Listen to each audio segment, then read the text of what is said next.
ایک بزرگ کی بات لکھی جو تابعی ہے، وہ فرماتے ہیں کہ ان بزرگوں کا طریقہ یہ تھا کہ وہ لوگوں سے چھپ کے پہاڑ کے پیچھے عبادت کرتے تھے، اور پوزیشن ان کی یہ تھی کہ کسی سے ملتے نہیں تھے، بالخصوص فجر کی نماز سے لے کر عصر کی نماز تک بکریاں رکھی ہوئی تھیں، ان کو چراتے رہتے تھے فرات کے کنارے اور نفل پڑھتے رہتے تھے۔ اس وقت کو ملنے بھی نہیں آتا تھا۔ ایک شخص بڑی دور سے ان کی شہرت سن کے آیا، میں نے تو ملنا ہے۔ لوگوں نے کہا وہ اس وقت نہیں ملتے، ناراض ہوتے۔ اس نے کہا اللہ کا بندہ ہے نا، ناراض ہو بھی جائے گا تو لمبا ناراض رہے گا نہیں، اللہ والے جلدی راضی ہو جاتے۔ پہنچ گئے۔ اب وہ بابا جی نماز پڑھ رہے تھے تو کہتے میں نے عجیب منظر دیکھا کہ بابا جی فرات کے کنارے نماز پڑھ رہے ہیں اور ایک بھیڑیا ان کی بکریوں کی حفاظت کر رہا ہے۔ کہتے میں حیران رہ گیا کہ بھیڑیا تو بکریاں کھایا کرتا ہے اور یہاں چرا رہا ہے۔ کہتے میں جب گیا تو بابا جی نوافل میں مشغول تھے، مجھے دیکھ کے کہنے لگا اس وقت کیوں آئے؟ میں نے کہا حضور اگر آئے گیا ہوں تو پھر مہربانی کرے قبول فرما لے۔ میں بیٹھ گیا تو میں نے کہا حضور یہ بھیڑیا بکریاں چرا رہا ہے، بھیڑیا اور بکریاں کی صلح کب سے ہو گئی؟ تو فرماتے ہیں لمبی تقریر نہیں، ہلکا سا جملہ۔ فرمانے لگے جب سے بکریوں کے مالک نے رب سے صلح کر لی ہے نا، تب سے بھیڑیوں نے بھی بکریوں سے صلح کر لی ہے۔ بکریوں کے مالک نے رب سے صلح کر لی، گناہ چھوڑ دیے، اس کی فرما برداری میں آ، اب پھر اسے بکریاں چلانے کی ضرورت نہیں رہی۔ بکریاں نا اب بھیڑیا چراتا ہے۔ کہتے ہیں میرے اوپر کپ کپی طاری ہو گئی بزرگوں کی بات سن کے، اور مجھے پیاس لگی اور خواہش آئی کہ پتہ نہیں اب بابا جی کچھ کھلائیں پلائیں گے بھی کہ نہیں، بابا جی کچھ کھلائیں گے بھی کہ نہیں۔ کہتے میرے دل میں خیال تھا تو بزرگوں نے ایک لکڑی کا پیالہ، ان کے پاس وہ غار میں بیٹھے تھے تو ایک چھوٹا سا پتھر تھا، اس کی ڈھلان بنی ہوئی، بابا جی نے اس کے نیچے لکڑی کا پیالہ رکھا، وہ رکھا ہی تھا تو وہ دودھ سے بھر گیا۔ کہتے انہوں نے مجھے دیا تو ٹھنڈا اور میٹھا دودھ، میری طبیعت خوش ہو گئی۔ بابا جی نے دوبارہ وہی پیالہ اسی جگہ رکھا تو شہد سے بھر گیا۔ 1000 سال پہلے داتا صاحب لکھ رہے ہیں، کہتے مجھے دیا، میں نے فوراً کہا، میں نے کہا حضور یہ دودھ تو گائیں بھینس دیتی ہے، پہاڑوں سے تو نہیں نکلا کرتا، اور شہد تو شہد کی مکھیاں دیتی ہیں، پتھروں سے تو نہیں نکلتا، یہ آپ کہاں سے نکال رہے ہیں؟ تو کہتے ہیں وہ قرآن مجید پڑھنے لگے۔ وَإِذِ اسْتَسْقَىٰ مُوسَىٰ لِقَوْمِهِ، جب موسیٰ کی قوم نے ان سے پانی مانگا، فرمانے لگے موسیٰ کی نافرمان قوم پانی مانگے، حضرت موسیٰ پتھر پہ ڈنڈا مارے تو اللہ وہاں سے 12 چشمے جاری کر دے۔ جو رب حضرت موسیٰ کی نافرمان قوم کے لیے پتھر اور پہاڑوں سے چشمے نکال دیتا ہے نا، وہ بزرگ کہنے لگے بس بات یہ ہے کہ آج بھی ہو اگر ابراہیم کا ایمان پیدا تو آگ کر سکتی ہے انداز کلیستہ پیدا۔ کہنے لگا حضور پہ میرے لیے بھی دعا کریں۔ آپ فرمانے لگے پھر دعا، تو دعا نہ کرا تو مدینے والے کی غلامی شروع کر، تو نبی کریم کی غلامی شروع کر، تو رسول پاک کی غلامی شروع کر۔ رات پیسے گننا، سویرے اٹھ کے پھر گننا شروع کر دینا، پیسوں میں رشتوں کو تولنا، پیسے کے ساتھ ہی اپنے آپ کو ہر وقت لگائے رکھنا۔ الجھ کے رہ گئے ہیں لوگ، الجھ کے، اور پھر کوئی بندہ جیت نہیں رہا۔ ہمارے دادا بھی یہی کہتے تھے کہ کچھ پیسے کمانے ہیں تاکہ بچے پال لوں، یہ کہتے کہتے چلے گئے۔ ہمارے ابا بھی یہی کہتے تھے، پھر اس کے بعد ہم نے بھی یہی بولی بولنی شروع کر دی ہے، تو جیتا تو کوئی بھی نہیں، جیتا تو کوئی بھی نہیں۔ مال کو ضرور حاصل کرے۔ حضرت بہاءالحق نقشبند بخاری رحمۃ اللہ علیہ فرماتے میں نے مینا کے میدان میں ایک نوجوان دیکھا جو لاکھوں کا کاروبار کر رہا تھا، لاکھوں کا، دیناروں کا کاروبار کرتا تھا، سونے چاندی ہیرے جواہرات کا کام کرتا تھا، لیکن فرماتے میں نے اس کے دل پہ نظر ڈالی، لاکھوں کا کام کرتا تھا پر اس کا دل 1 منٹ کے لیے بھی اپنے رب کی یاد سے غافل نہیں تھا۔ ہر وقت اس کا دل اپنے مالک کی یاد میں مصروف تھا، ہر وقت۔ ارشاد فرماتے ہیں کہ میرا شروع میں اس کے بارے میں گمان یہ تھا کہ دیکھو یہ شخص کیا کر رہا ہے، پیسہ کما رہا ہے، دولت کے چکر میں پڑا ہوا ہے۔ فرماتے ہیں کہ پھر میں نے ایک اور منظر دیکھا، ایک اور رنگ میں نے دیکھا کہ وہ کما رہا تھا، اور پھر اختتام حج پہ میں نے دیکھا کہ جو کمایا تھا سارا اللہ کے بندوں پہ خرچ کر رہا تھا۔ آپ اور میں، ہم نے دیکھنا صرف یہ ہے کہ کہیں ایسا تو نہیں ہے کہ دولت میں الجھ گئے ہیں۔ بہت سارے لوگوں نے یہ کہا تھا، ہم سنتے تھے جب کوئی آدمی جانے لگتا تھا نا پردیش پیسہ کمانے کے لیے، تو وہ کہا کرتا تھا کہ میں ملک سے باہر جا رہا ہوں، 2 4 5 سال لگا کے آؤں گا، واپس آ کے پھر یہاں میں نے کوئی کام کرنا ہے، تھوڑے سے پیسے کماؤں تاکہ یہاں نہ پھر میرا سلسلہ کوئی بن جائے۔ وہ 3 سال لگانے گئے تھے پر 30 گزر گئے ہیں، لوٹ کے واپس کوئی نہیں آئے۔ وہ 4 سال کا کہہ کے گئے تھے پر سال 40 ہو گئے، لوٹے نہیں۔ کیوں نہیں لوٹے؟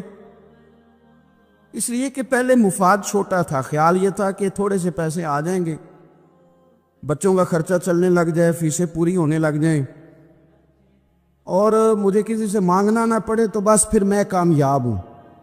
یہ طے کیا تھا۔ اس کے فوراً بعد پھر جب باہر گئے تو خیال آیا کہ نہیں، صرف پنکھے کا نہیں، اے سی کا بل بھی دینا پڑے گا۔ پھر تھوڑا اور آگے بڑھے تو خیال آیا کہ چھوٹی گاڑی پہ گزارا نہیں ہوتا، بڑی گاڑی نہ لے لیں۔ پھر خیال آیا کہ بڑی گاڑی لیا تو یہ تو اندر کھڑی نہیں ہوتی، سامنے والا پلاٹ مل جائے تو ذرا گراج اچھا بن جائے گا۔ پھر الجھتے الجھتے الجھ گئے دوستو۔ پھر نہ مالک حقیقی کی جانب وہ نظر جو ہماری ہونی چاہیے تھی نہ رہی۔ ذوق سے نماز پڑھتے تھے، پھر ہماری نمازیں مختصر ہو گئی۔ ہم سویرے اٹھ کے ذوق سے قرآن پاک پڑھتے تھے، پھر وہ وقت بھی ہمارا دفتر کی تیاری میں لگ گیا۔ رات درود شریف پڑھتے تھے، لیکن وہ بھی سارا ہمارا حساب کتاب میں وقت گزر گیا۔ ہم نے یہ سمجھا ہی نہیں کہ دولت کارخانہ نہیں دیتا، دولت سیٹ صاحب نہیں دیتے، دولت آپ کو آپ کی فیکٹری نہیں دیتی، دینے والے تو رب کریم کی ذات ہے۔ تو جہاں سے آنا تھا وہاں توجہ دینی چاہیے تھی کہ جہاں صرف ایک سبب تھا، ذریعہ تھا۔ میرے بھائی، امت مسلمہ اپنے لیے تو آئی نہیں دنیا میں، نبی پاک کی اس لیے تھوڑے آئے تھے کہ پیسے کمائیں، دنیا داری کریں، جھوٹ سچ ماریں اور رخصت ہو جائیں، بچے پیدا کریں۔ یہ کام تو ہندو سکھ بدھ مت سارے کر رہے ہیں، تو فقط اس کام کے لیے تھوڑی آیا ہے۔ نوجوان مسلم، کبھی یہ تدبر بھی کیا تو نے؟ وہ کون سا گردو ہے جس کا ہے تو ایک ٹوٹا ہوا تارا؟ تو نے کبھی سوچا ہے تو کیا ہے؟ پتہ ہے تجھے؟ روزی کماؤ، روٹی کماؤ، اور اب تو بہت سارے لوگ جھوٹ کی دنیا میں زندہ ہیں، جھوٹ بولتے ہیں اپنے آپ کے ساتھ بھی، دائیں بائیں فراڈ کر رہے ہیں اپنی ذات کے ساتھ، خول بنا لیا، اس میں بند ہو گئے، باہر ہی نہیں نکل۔ اپنے ملک کی سوچو، اپنی بات کرو۔ علامہ اقبال نے پتہ کیا کہا تھا؟ اقبال نے، یہ سنو، جو لوگ کہتے ہیں پہلے پاکستان، برما کے مسلمان بعد میں کشمیر کے مسلمان، پہلے سنو اقبال کیا کہتے ہیں۔ اقبال کہنے لگے، ان تازہ خداؤں میں بڑا سب سے وطن ہے۔ ان تازہ خداؤں میں بڑا کون ہے؟ وطن کی محبت ایمان کا حصہ، اس میں شک نہیں، لیکن اگر اسلام سے پہلے وطن آ گیا تو اقبال کہتے ہیں ان تازہ خداؤں میں بڑا سب سے وطن ہے، اور جو پیرہن اس کا ہے وہ مذہب کا کفن ہے۔ فرماتے ہیں جو وطن اوڑھ لیتا ہے اس نے اپنے مذہب کو دفن کر دیا۔ سب سے پہلے پاکستان نہیں، سب سے پہلے رسول اللہ کا دین ہے، سب سے پہلے قرآن ہے، سب سے پہلے نبی پاک کا فرمان ہے، سب سے پہلے امت مسلمہ ہے۔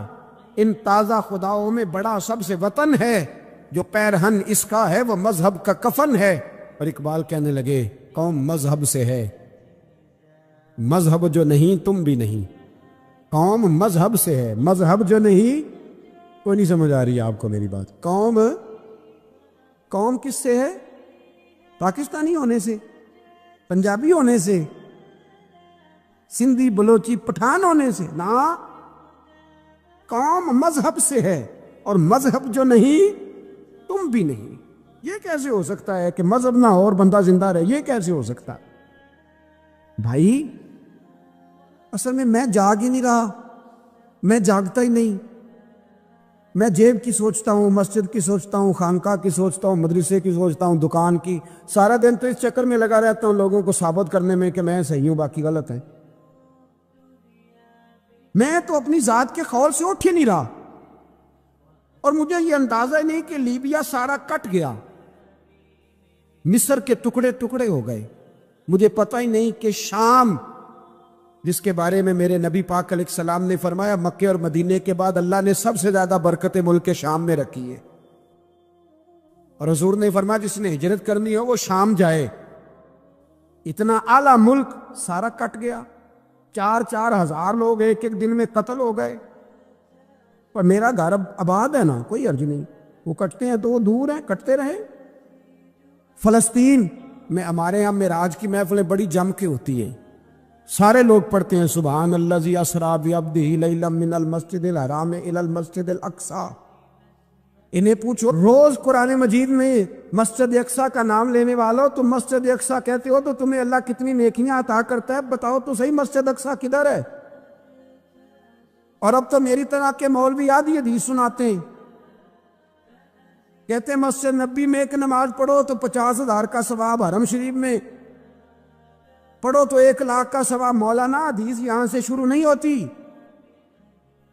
کھولو تو صحیح کنز المال، پڑھو مسند امام احمد بن حنبل، حدیث تو یہاں سے شروع ہوتی ہے۔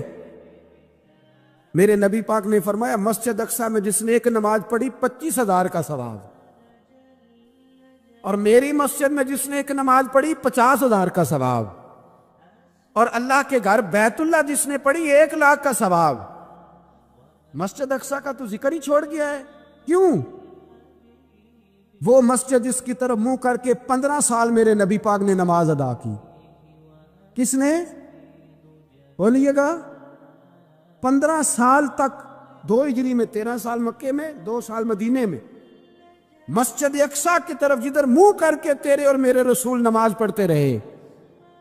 آج وہ مسجد یہودی کے قبضے میں ہے، کئی جمعے تالا رہتا ہے، وہاں نماز نہیں پڑھنے دی جاتی۔ مجھے کیا لگے اس بات سے؟ میری مسجد میں تھوڑی لگا ہوا ہے۔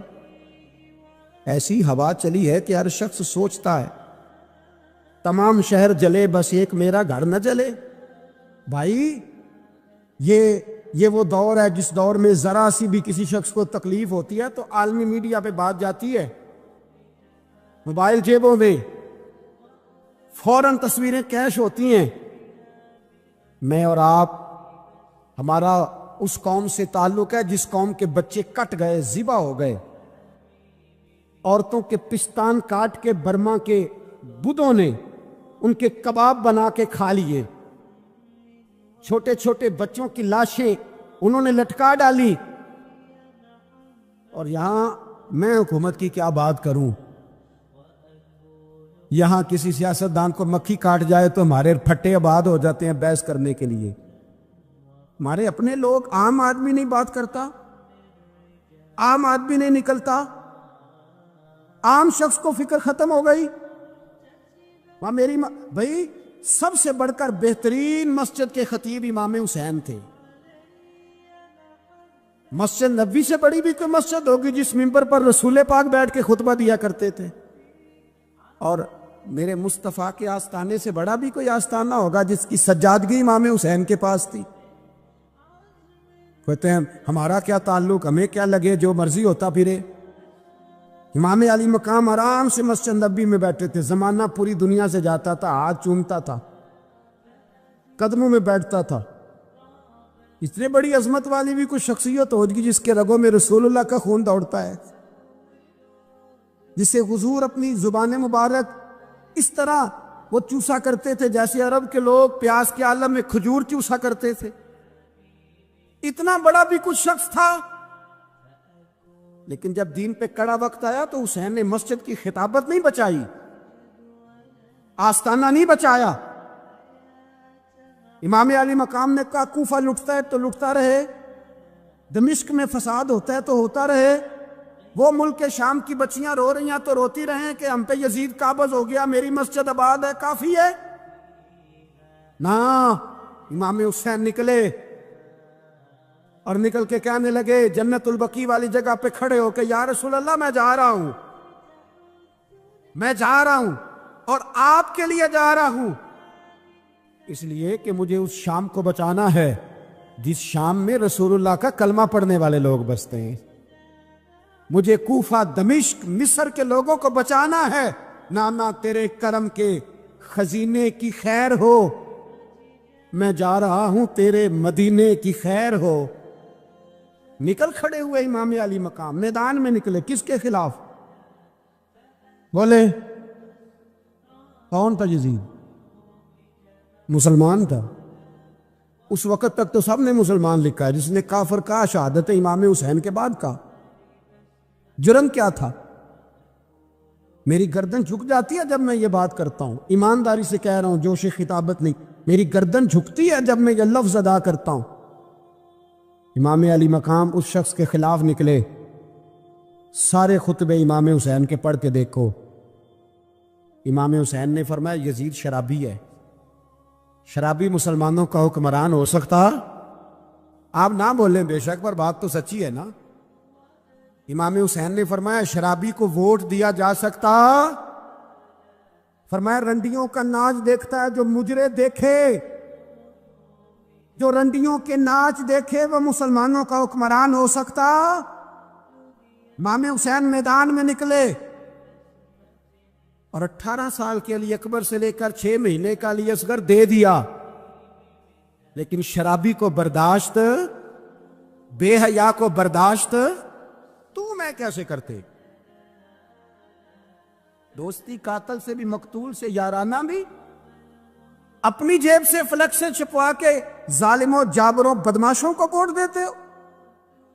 امام حسین کو تیری دیگ کی ضرورت ہے جو تو 10 محرم پہ پکاتا ہے، چاولوں کی ضرورت ہے جو تو نے 9 محرم کو پکائے، ان کو اس بریانی کی حاجت تھی جو تو نے پکائی ہے۔ میرے گھر میں فلاں MNA صاحب آ گئے تھے، امام حسین کے گھر کے اندر یزید نے پیغام بھیجا، اس نے کہا جیسے کہو گے کر لوں گا، اتنے پیسے کہو گے دے دوں گا، اتنی مسجدیں کہو گے بنوا دوں گا، اتنے ادارے کہو گے تعمیر ہو جائے، مجھے نہ چھیڑو۔ آپ نے فرمایا نا، مسجد مدرسے اس وقت آباد رہتے ہیں جب حکمران صحیح ہوتے ہیں، اور جب حکومتیں غلط ہوتی ہیں تو پھر مساجد آباد، پھر مدارس کی آباد کاری ہو ہی نہیں سکتی۔ میں دین میں نیا رکھنا کھول دوں؟ امام علی مقام کھڑے ہوئے، پر میں کیا کروں؟ حکومت کیا کروں؟ حکومت سے کیا کہوں؟ اگر میری ملت کے اپنے جوان کے موبائل میں رنڈیوں کا ناچ ہو تو 10 محرم کو تو امام حسین کربلا میں تڑپ جاتے ہوں گے۔ اگر 9-10 محرم کو جو نکلا امام علی مقام کی بات کرنے کے لیے، وہ نوجوان اگر سگریٹ کا، شراب کا، بدماشی کا عادی ہو تو حضرت علی اصغر کہیں گے نا میری قربانی کا کیا بنا؟ وہ تو نکلے تھے اریانی اور فحاشی کے خلاف، اور اگر ملت کا جوان روز چوک میں کھڑے ہو کے لڑکیوں کو تاڑتا ہو تو حضرت علی اکبر تو اپنی قبر میں روتے ہوں گے کہ یہ اس قوم کے لیے جان دے دی جو آج جزیدی طریقوں پہ عمل کر رہی ہے، جو ساری رات گند دیکھ کے سوتی ہے، جو ساری رات بے حیائی، فحاشی اور اریانی میں لگی رہتی ہے، ان لوگوں کے لیے جان دے دی۔ اور 10 محرم کو دیگ پکا کے کہتا ہے میں امام حسین کا ماننے والا ہوں، میں امام علی مقام سے پیار کرنے والا ہوں۔ نہ بھائی، نہ دو رنگی چھوڑ کے یک رنگ ہو جا، سراسر موم ہو جا یا سنگ ہو جا، امت مسلمہ کو بیدار ہونا پڑے گا۔ امام علی مقام میدان میں نکلے، ڈٹ کے نکلے، اور امام نے فرمایا میدان میں نکل کر کہ میرا وطن مدینہ ہے، میرا وطن مدینہ ہے، پر مدینہ بعد میں، رسول اللہ کا دین پہلے۔ تو پاکستان کی بات کرتا ہے؟ امام علی مقام نے فرمایا مدینے کی شہریت بعد میں، رسول اللہ کا دین پہلے، اور تیرے تو بچے عام سے ہیں۔ امام حسین نے فرمایا میری گود میں جو بچے ہیں وہ رسول اللہ کے نواسے ہیں، پر بچے بعد میں، نبی پاک کا دین پہلے۔ آپ نے فرمایا تیری بیٹی بڑی باوقار ہوگی، اس کی بڑی عزت ہے، تو کہتا ہے بیٹی کی وجہ سے بلیک میل ہو گیا، لیکن جو شان خدا نے حسین کی بیٹی کو عطا فرمائی، جن بچیوں کا سر کا بال ننگا ہو جائے، سر کا بال ننگا ہو جائے، تو امام شورانی فرمایا کرتے تھے اگر مدینے میں کسی سید زادی کے سر کا بال ننگا ہوتا تھا تو سورج اپنا منہ چھپا لیا کرتا، سورج چھپ جاتا تھا بادلوں کی اوٹ میں، اور مدینے والے سمجھ لیتے تھے کہ گھر میں کام کرتے کرتے کسی سید زادی کے سر کا کوئی بال ننگا ہو گیا۔ ان شہزادیوں کا اتنا وقار، پر امام علی مقام نے فرمایا بیٹیوں کی فکر بعد میں، رسول اللہ کا دین پہلے رسول اللہ کا دین۔ قوم مذہب سے ہے، مذہب جو نہیں تم بھی نہیں۔ یاد رکھ میرے بھائی، امام علی مقام رضی اللہ تعالیٰ عنہ نے میدان میں نکل کر پہلے مذہب کی بات کی، اور آج دین نبی دا وانگ یتیمہ رووے تے کرلاوے تے آکھے میں کتھوں لبا عمر بہادر، میں کتھوں لبا عمر بہادر جڑا مینوں سینے لاوے۔ معصوم بچے، معصوم، آج تک کدھر ہے تمہارا اقوام متحدہ؟ بلاؤ نا اسے۔ بھیک مانگتے پھرتے ہو کافروں سے، بھیک مانگتے ہو۔ بچہ شام کو گھر نہ آئے تو ماں دروازے پہ نظر لگا کہتی بیٹے ٹائم پہ آ جایا کر، مجھے نیند نہیں آتی، وقت پہ۔ برما کی اس ماں سے بھی جا کے پوچھو جس کا بچہ پلٹ کے آئے کوئی نہیں، آیا ہی نہیں، اس سے بھی پوچھو۔ بچے نے آدھی رات کو روٹی مانگ لی تو فالج زدہ ماں وہ رینگتی ہوئی اٹھی اور اس نے اپنے لال کو روٹی پکا کے دی۔ باپ کہتا راچا چھوڑ، سو جا بیٹے تیری اماں۔ اس نے کہا نہیں مجھے نیند نہیں آتی، بیٹا بھوکا ہے۔ اس ماں سے بھی کبھی پوچھ، اس ماں سے جو بنگلہ دیش کے خیمے میں بیٹھی ہے، تو بی بی سی لندن کا رپورٹر کہتا ہے کہ تیری خواہش کیا ہے؟ کہتی کوئی بھی نہیں۔ چلو 2 دن کے بعد ہی صحیح میرے بیٹے کو ایک روٹی دے جایا کرو، اے روٹی مانگتا ہے مجھ سے، میں کدھر سے لاؤں؟ یہ لوارث قوم ہے، میں حکمران سے جا کے بات کروں؟ جب میرا اپنا نمازی مسلمان کہتا ہے پہلے پاکستان کے بچے تو پال لو۔ میرے بھائی تجھے خبر ہی نہیں، یہ تو جانا تو کبھی گنبد خضرا پہ، تو میرے مصطفیٰ نے فرمایا من ازا مسلم فقد ازانی، فرمایا جب میرا مسلمان تکلیف میں ہوتا ہے تو میں گنبد میں تکلیف میں ہوتا ہوں، مجھے درد ہوتا ہے، مجھے اذیت ہوتی ہے۔ پوچھ جا کے محبوب پاک سے۔ میرے عزیز کسی کو غم ہی نہیں ان لوگوں کا، کسی کو پرواہ ہی نہیں، کچھ سوچتا ہی نہیں ان کے بارے میں۔ میں اپنے گھر میں مست ہوں، آپ اپنے گھر میں مست ہیں۔ میرے رسول اللہ کی امت لٹ گئی ساری، جگہ جگہ تباہی، 1 انچ دھرتی پر زمین ایسی نہیں جو کافر کی ہو اور خون بہتا ہو۔ ایک ریمنڈ ڈیوس امریکی کتا یہاں بند تھا مسلمانوں کے قتل میں، انہیں اپنی قوم کی اتنی فکر تھی وہ راتوں رات چھڑا کے لے گئے۔ لیکن میری اور تیری بہن عافیہ صدیقیہ سالوں سے بند ہے۔ تڑپ کے پوچھا ہے مسلمانوں نے کہ اس کی غلطی تو بتاؤ، اس کا قصور نہیں پر وہ بند ہے، کوئی نہیں بات کرنے والا، کوئی نہیں۔ مسجد جانے جمعہ تو پڑھانا ہے، اس میں غرض نہیں درد ہے کہ نہیں کہ اس میں تو اتنا پتہ ہے 1 گھنٹے تقریر ہے کرنی ہے۔ پیر صاحب صبح سے شام تک تعویذ لکھتے، سیاستدان